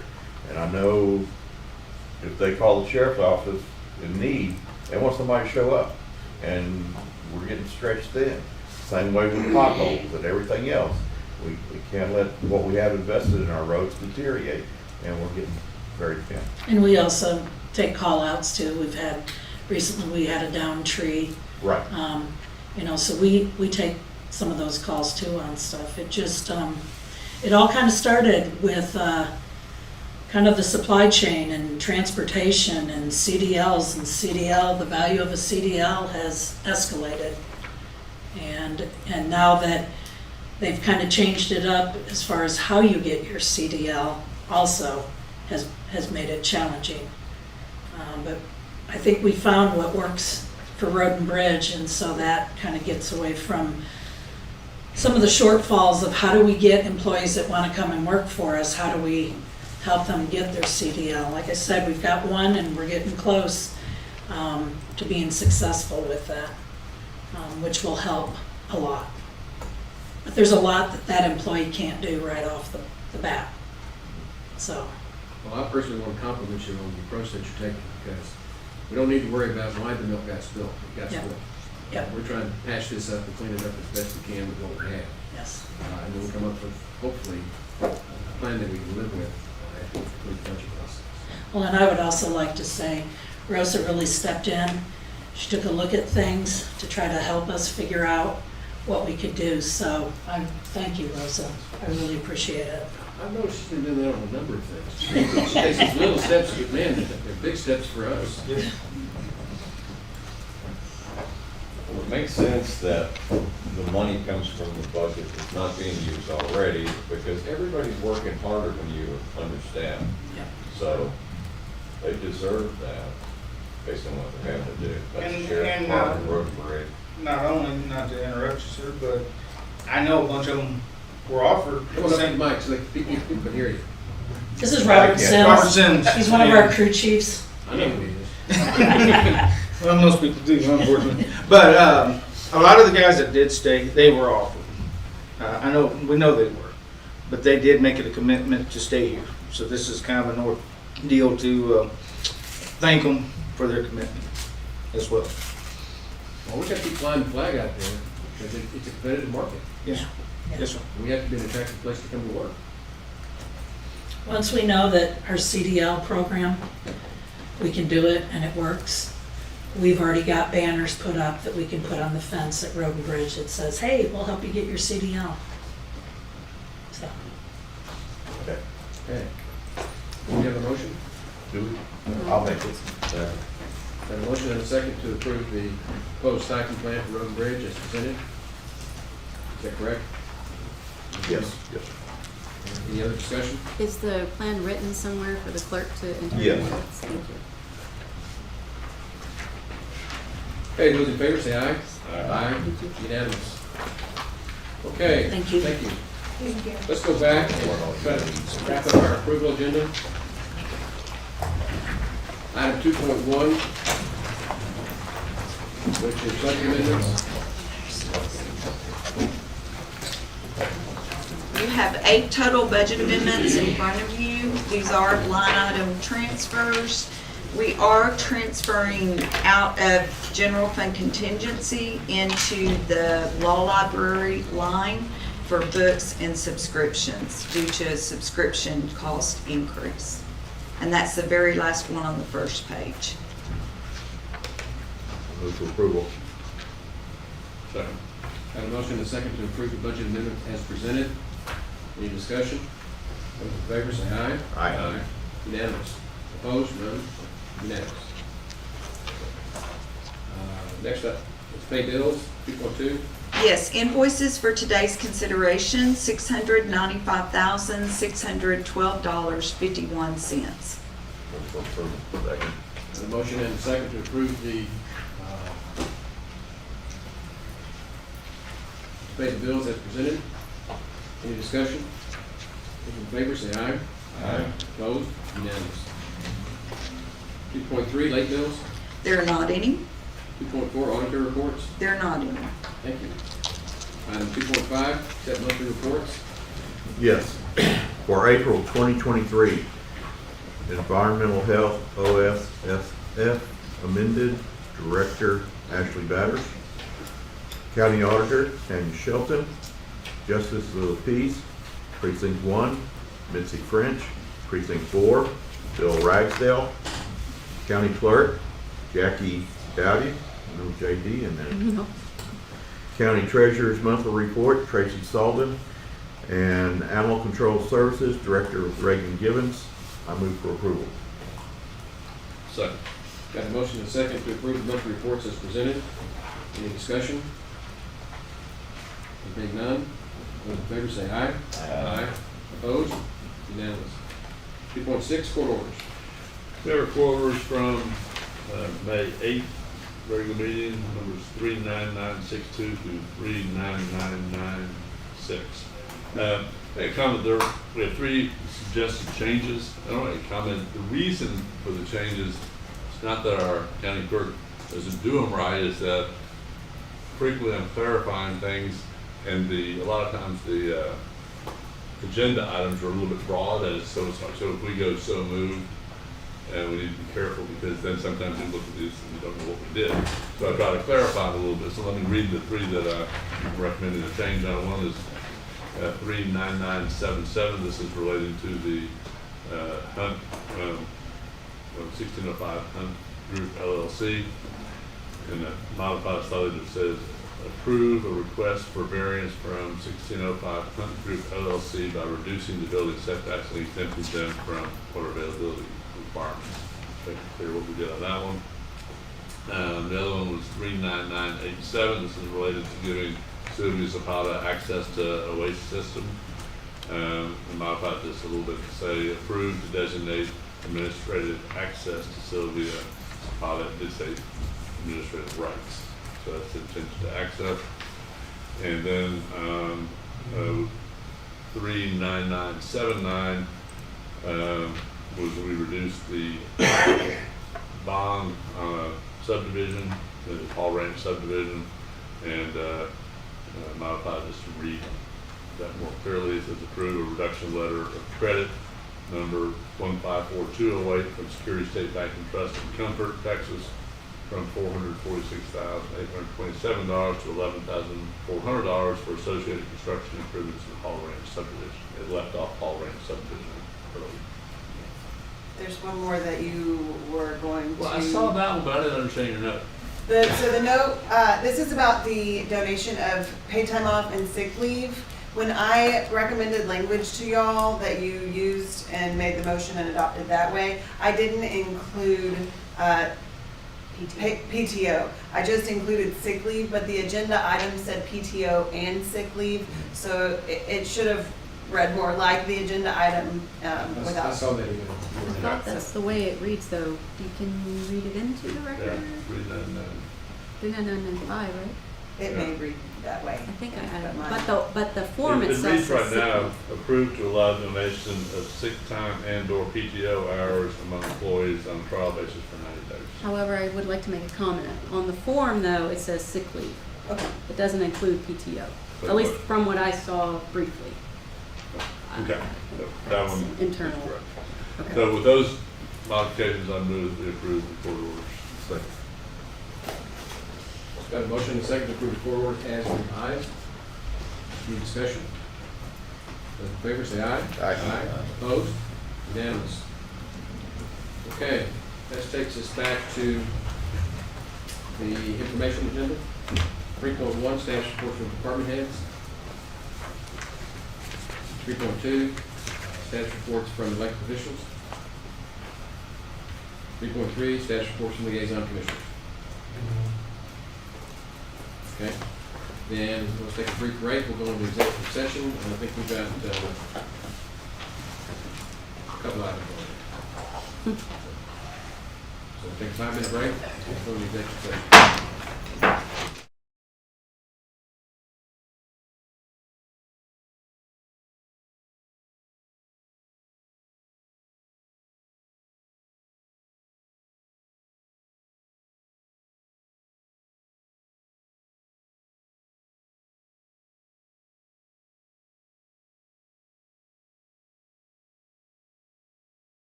It's 12:20, and we're coming out of executive session. We'll move over to item 5.1A, which is to consider discussing and appropriate action authorizing county judge, other authorized officials to execute the settlement, participation, and release forms regarding the settlement offers in the matter of Texas opioid multi-district litigation for the county in the matter of County of Kerr versus Purdue Pharma Inc. et al. MDL pretrial cause number 2018-63587 in the 152nd District Court of Harris County, Texas. And I'll make a motion that we approve the proposed settlement that Jay Henderson has provided for us in the Big Pharma case. Second. Got a motion and a second to approve the settlement as presented. Is there any discussion? Should we state what the amount is, just for public? Wouldn't hurt. It's in approximately, the settlement amount is approximately a little bit over $26,000. That's right. From this one party? Yes, sir. This is one, we've had the big part of settlement already. This is just one party that did not settle and settling with us at this time. With that, those in favor say aye. Aye. Opposed? Unanimous. And we stand adjourned.